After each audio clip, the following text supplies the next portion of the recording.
How to download all messages on Facebook Messenger. Hi everyone, welcome back to our channel. This is Rose and let me guide you to download all messages of Facebook Messenger.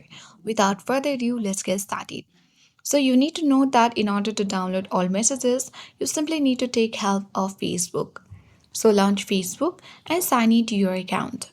Proceed by tapping menu icon at top right.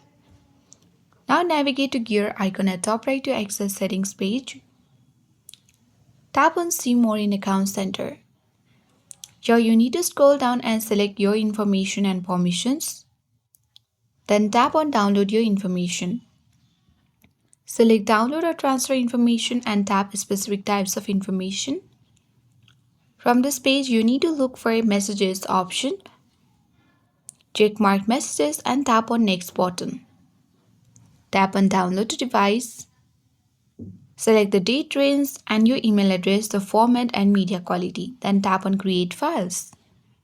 Once done, your information will be prepared for download. Once it gets downloaded, you will get notified and you can easily extract your files and messages of Messenger.